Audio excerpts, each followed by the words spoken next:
Election season in Nigeria is in full swing as more aspirants are emerging to declare their intention to run for the country's top political office. Good afternoon and welcome to Political Standpoint. I am Precious Amayo. Now, it's been 4 months since the national leader of the All Progressives Congress, Bola Ahmed Tinubu, informed President Muhammadu Buhari of his intention to contest the 2023 presidential election on the platform of the APC.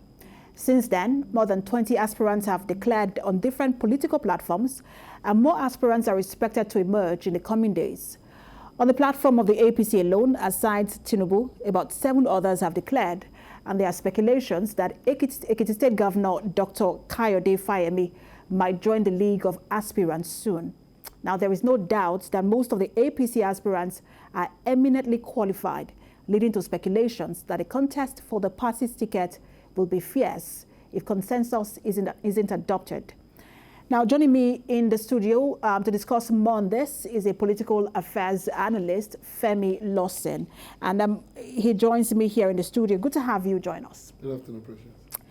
So let me start with this, because this race looks so different from every other race we've seen. In 2015, it was very easy and very clear that it was going to be Goodluck Jonathan and President Muhammadu Buhari. It was very clear. We could see that these are the people who were going to get a ticket. In 2019, it was also very clear. President Muhammadu Buhari was incumbent, so it was clear. And then there was Atiku of the PDP. Yeah. But it's very difficult this time to say this is the person who is getting the ticket for this party. Why do you think that is? I think we must appreciate the fact that for our democracy, it's an advancement from our perspective. We are beginning to move from the era where you can, of course, from the comfort of your bedroom, predict the outcome of the next election. I think for the first time, a few months to election, less than a year to election, presidential election will be February next year. So in about 10 months, there'll be presidential election in this country. And there seems to be no clear-cut direction about who is likely going to emerge as a candidate of even both major political parties that will likely produce the next president of Nigeria. I consider this as an advancement. The contest for the #1 seat is becoming not only more intense, but it's becoming more competitive, as of course democracy encourages. But some would say, I want to get to the APC presidential ticket in just a moment, but let me ask you this, because some would say perhaps it is the fact that people who are now running have exhausted all the terms they would have had in several offices, except for those who are in the legislature who can run as many times as they want. But as a governor, you would have run twice. Yes. So it looks like there is no, apart from, and if you don't want to go to the Senate or the House of Reps, that you might not want to go there and then just focus on presidency. That perhaps that's why that it looks like there is no other place to aspire to after you've run as governor twice, or as maybe a minister or a vice president, and then that's the next place to go to. No, I don't think that is perhaps the basis. One of the things that have also often been considered, even when people are going to be sponsored to contest for positions such as the president of a country like Nigeria, is their previous experiences. So being governor, I think it's another advantage, for people who are mostly among the aspirants who are contesting the position now. So it is not, I don't want to assume that it is because there's no other political route to drive through, but rather they might be considering themselves as being more experienced than people who may just be emerging from nowhere, or people whose first major political test or trial will be vying for the presidency. Absolutely, but let's get to APC now. When you look at the tickets so far, or the aspirants so far, even for the PDP, it is confusing. I can't imagine how confused the National Working Committee is when you look at the kind of caliber of people within that party. That's the PDP. And then you come to the APC. It's the same thing. We've seen the governor of the former governor of Imo State, Rochas Okorocha. We've seen Ashwar Bola Ahmed Tinubu. Now the vice president has joined the race. There are indications that Governor Kayode is going to join former the race. Governor Fabio Ojo-Uzokala has indicated interest. He has said he's going to run. Mr. Rochas Okorocha has also indicated interest. I was speaking of Ojo-Uzokala, who said he would run if it is Zone 2. The Southeast. But he, of course, has indicated as an interest. And we've seen Yahaya Bello, governor of Kogi State, also joined the race. What do you think that perhaps this is the beginning of some political fireworks within the APC? What do you make of all of these aspirants so far? Of course, definitely there'll be that kind of scenario. There'll be a lot of agitation contest and activities and actions before the candidate of APC will eventually emerge. But I think between the APC and PDP, the APC, as it stands today, seems to be more sensitive to the prevailing yearnings of Nigerians. If you look at the PDP, you're beginning to see like major political actors coming from the north still vying for the ticket. Former Vice President Atiku Abubakar, former Senate President Bukola Saraki, incumbent governor of Bauchi State, Bala Mohammed, Tambuwal of Sokoto State. These are political heavyweights. In actual fact, they cannot be compared to the only northern aspirant in the APC currently, who is the governor of Kogi State, Mr. Yahaya Bello. Or if you look at the tendency for the likelihood of where the next candidate of the APC will emerge, you're beginning to see it driving towards the south. And I think it is encouraging that nobody is sitting somewhere expecting that it will just wake up and become the candidate of the party, especially for a party that is in power like we experienced in the past. So I think for people like Ishwar Bola Tinubu to have been on the road, canvassing for support, for people like Governor Yahaya Bello to have been consulting, mobilizing all sort of funny groups, and and for other aspirants to Crochas, a series of events, it shows that it's not going to be a child's play. It shows that nobody is going to get it on a platter of gold. So APC aspirants are definitely going to be in for a serious contest. But I understand as a party, APC believes, and it has often made Nigerians to believe that it so much respects its leadership. We have seen that demonstrated in states and even at the federal level. So I think the leadership of the party will have a fundamental role to play. Beyond the aspiration of this aspirant, who becomes the candidate of the party. Absolutely, but that's why I was going, because we know that because you said something about you know that you won't get it on the platter. Yeah. But I don't know. I'm not trying to misread the statement coming from the president, but it did sound this way because in January, when he had that interview, he said that he talked about his successor, and that he would not name, almost like a preferred candidate, but that he would not name that successor for security reasons. What influence do you think that the president brings to bear here in terms of being the incumbent and being, of course, as it were, the de facto leader of the party? Do you think that he can single-handedly anoint a candidate? Well, I think without trying to be hypocritical, the current Nigerian political reality, shows that exiting leaders, not only as president, even as governors, have always had preference to particular candidates who, likely in most cases, succeed them.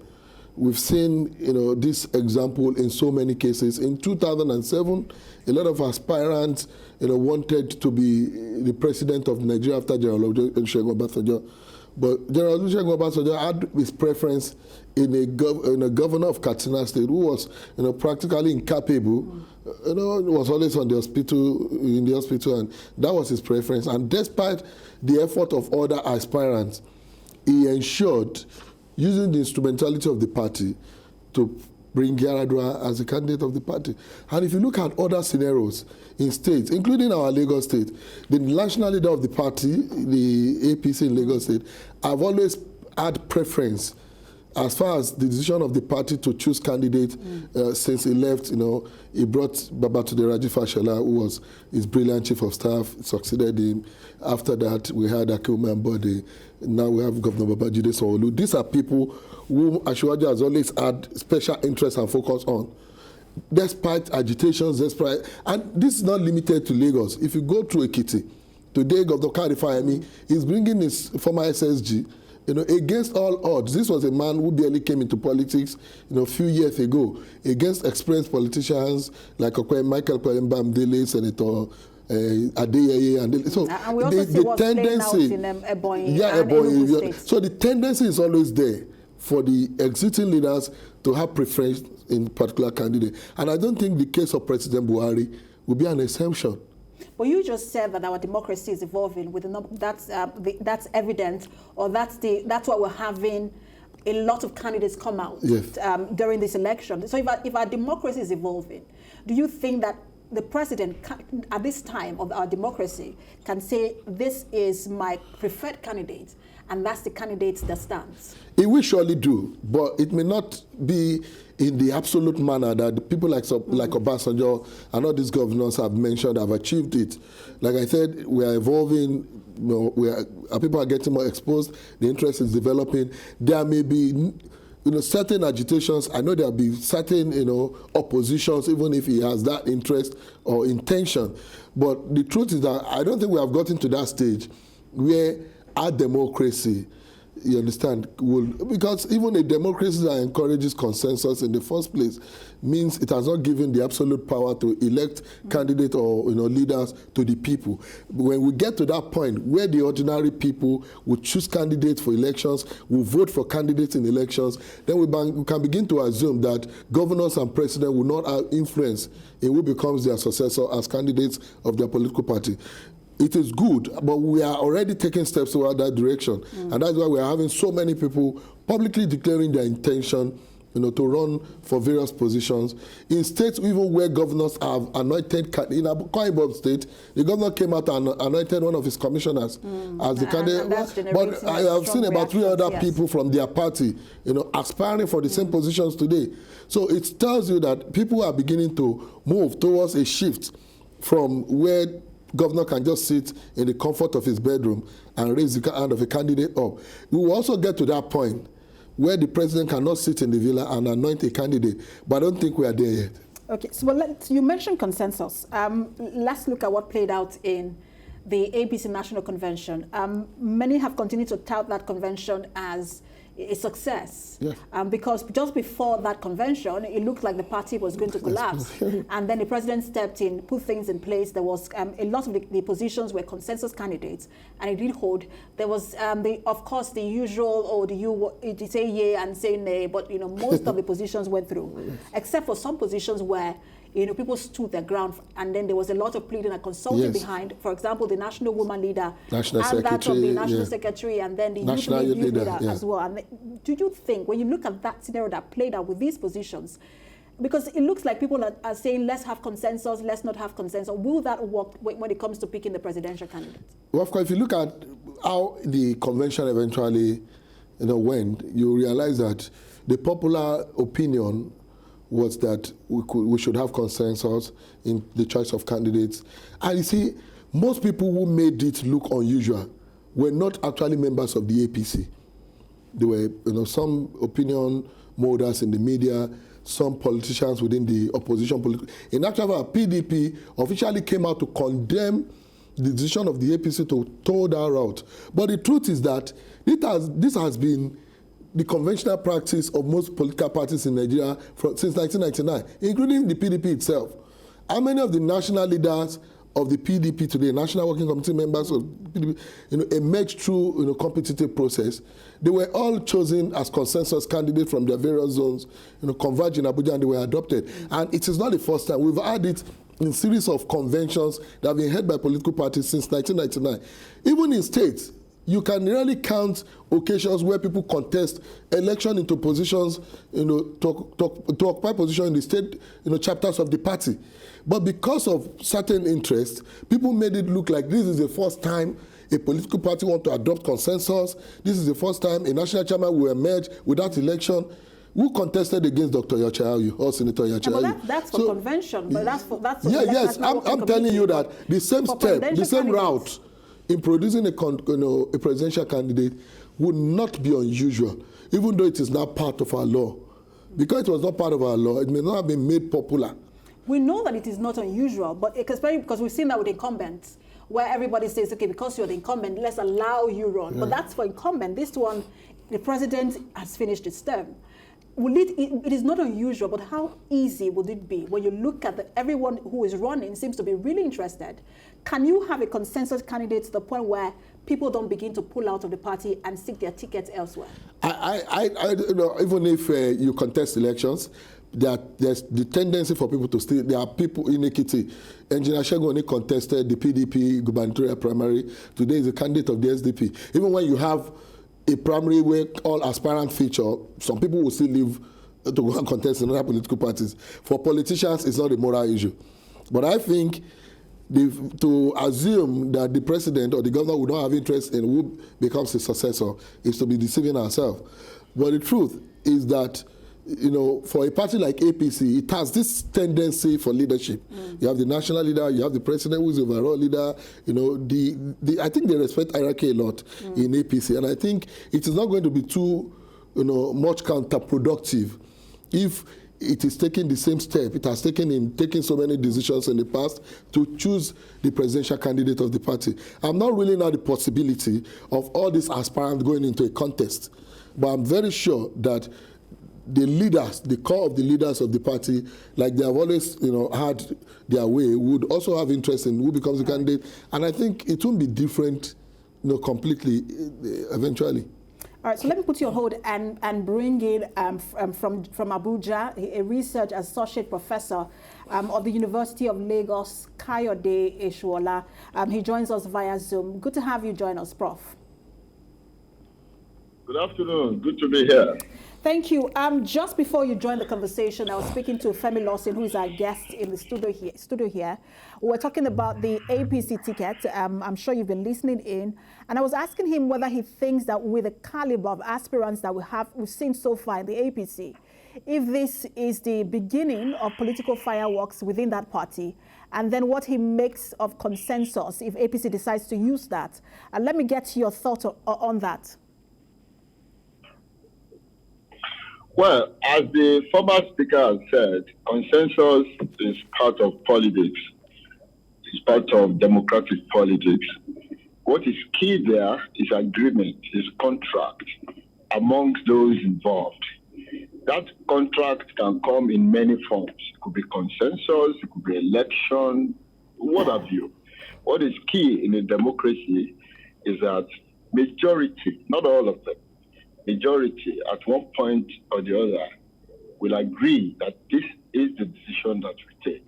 Whether you do election or you go by any other method, people will still register their minority disagreement. That's also allowed in politics. So, clearly speaking, there is nothing, absolutely nothing wrong in having consensus when it comes to democratic politics. But how achievable do you think that is for the APC? Because when you look at the candidates, the aspirants so far, it does look like there has been a lot of thought being put into their declaration. Some have done it on social media, some have held Thanksgiving ceremonies to declare. Others had a party-like event. Do you see any one of them, actually saying, I'm going with what the party has said? How achievable is this for the APC? Don't forget that politics is a game. And because it is a game, it is laden with intrigues, alignment, and realignment of forces, as well as ground testing. Of course, people have been coming out to declare, some in social media, some through speculation, some through this and the other. I think it's part of the game of politics to test ground, get reactions, get counter reactions, get people's opinions of themselves, and of course get to identify who and who likely opponents are. This, in my view, is the stage at which we operate as at now.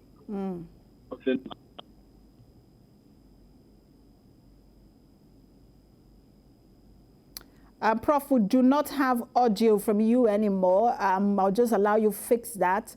Maybe it's the mute. Maybe you touched the mute button somehow. But whilst you're fixing that, I'll speak with Sammy Lawson in the studio. We were talking earlier about how you think that it is going to happen, it is inevitable when the party says, or when, so even if it's by direct or indirect primaries, and then somebody emerges, that some people are still going to pull out and seek their ticket elsewhere. And I want to ask you, because if you've seen some people within that party who really have good structure, yes, and they've been able to build that structure, across the country. If such candidates were to not get the ticket of the party and then pull out, maybe one or two or three of them pulls out, will the APC then have sufficient structure on ground to push the candidate that emerged, whether by consensus or by direct or indirect primaries? Well, I think it's the most important structure needed to win an election. It's not the individual structures, but rather the structures of the political party, which is, oiled and serviced by the state governors, political appointees and the likes of the ruling party. Today, irrespective of how popular a candidate is, if he does not have the support of the majority of the governor, we know under this democracy, it may be practically difficult for such candidate to emerge in states outside his home state. And you're talking about, of course, the influence of the president. We have 36 ministers or more. We have appointees cutting across various zones of the country. We have governors who are loyal to him, who, of course, controls loyalty from a great number of the service chiefs. These are the structures that politicians have always relied on to win election, not individual structures.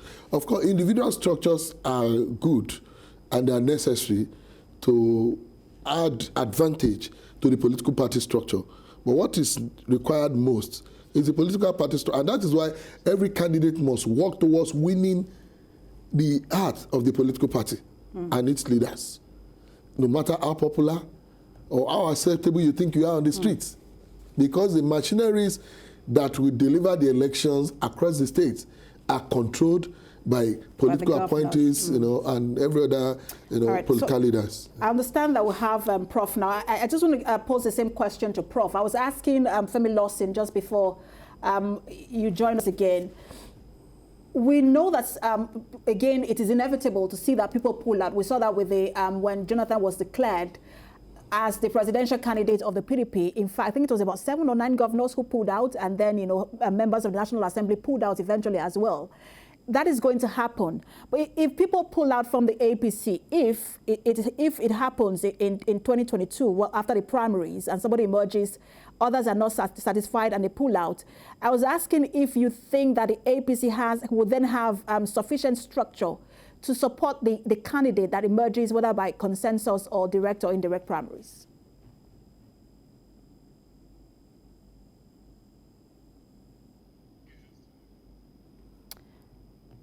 All right, I understand that we still don't have Prof. But let me come to you. As we begin to wind down on this conversation, do you think that there is a way that the APC can have a win-win situation in this? Is there a way that the APC goes through this without challenges and problems arising? Well, irrespective of the route the party will take in determining the candidate for the election, one thing that the party must ensure is brought to the fore is the need, to bring very sincere reconciliation on board. Even consensus must not be seen as an imposition. You can say a candidate is a product of consensus, whereas it's a product of imposition, because you think some persons cannot talk or they cannot challenge certain authorities. We've experienced this in so many states, where even, for example, in Ekiti State, I think the outgoing governor did not do enough consultation before that, and eventually he was able to do that, of course, after the primary. But I think the APC should not so much wait for the outcome of whatever is going to be the decision, which must have been known to the leadership of the party and the overall leader of the party, the president, before people go into these primaries. If they have preference for a particular candidate, the party must be able to ensure that not only is able to reconcile every interest, but it must also, politics is a game of interest, be able to accommodate the interest of every other persons who have vied for positions at various levels during the primaries. The move to reconcile all should be done before the primaries. It should be, as soon as they know where the party is going. Party is heading. Thank you so much for talking to us. We've been speaking with Sammy Lawson, a political analyst, and we'll be talking about the APC presidential ticket and where it might swing. We also had with us a research associate professor of University of Lagos, Kayode Ishwar. He joined us via Zoom. Thank you, both of you, for talking to us. And that's Political Standpoint today. We'll be back on Saturday, 2 p.m. Thanks for watching. I am Precious Samai.